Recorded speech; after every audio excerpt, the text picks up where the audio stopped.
Hadirin rahimakumullah.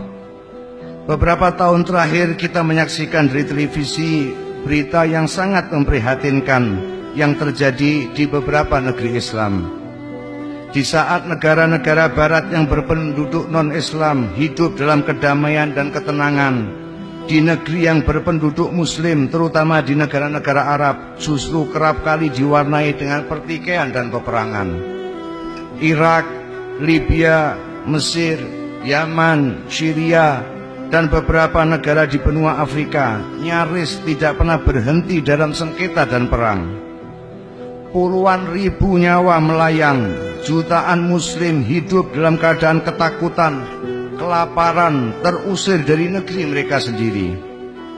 Kita lihat juga di tayangan televisi bagaimana para pengungsi dari Suriah keluar meninggalkan negeri mereka. Yang sangat aneh, mayoritas mengungsi ke negara-negara yang bukan berpenduduk muslim. Mengapa mereka tidak mengungsi ke negara-negara Arab? Padahal Saudi Arabia, Yordania, negara-negara Teluk seperti Kuwait, Abu Dhabi, Oman dan lain-lain lebih dekat, sama dalam bangsa, sama bahasanya, sama agamanya. Tetapi mengapa mereka para pengungsi memilih negeri yang jauh, yang berbeda dalam bangsa, berbeda bahasa, berbeda agamanya? Adakah negara Arab sesama muslim yang prihatin dan mau menerima saudara-saudaranya pengungsi ini? Mengapa justru orang kafir yang bersedia menerima pengungsi Syria? Inilah potret dunia Islam secara umum, di mana para penguasanya bertindak dan mengambil kebijakan hanya untuk keselamatan kekuasaannya. Sedang para ulama bukan menyuarakan kebenaran dan mengingatkan, tetapi yang banyak hanya penjilat kepada penguasa.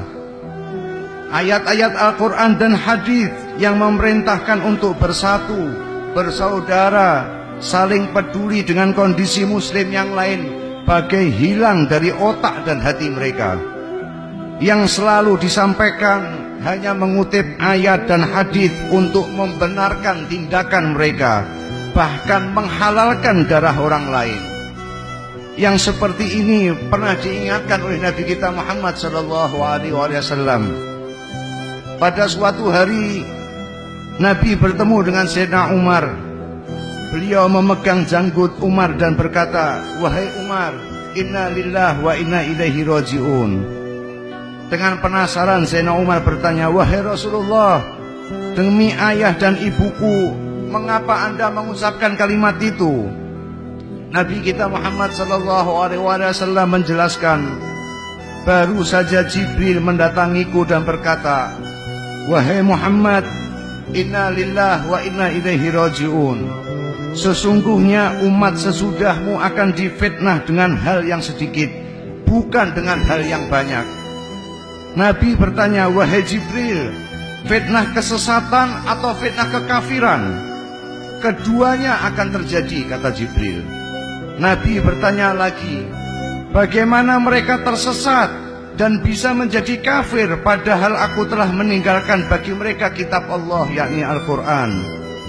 Malaikat Jibril menjawab, "Dengan kitab Allah mereka tersesat, karena masing-masing golongan akan menakwilkan sesuai dengan keinginan mereka, karena itu mereka sesat."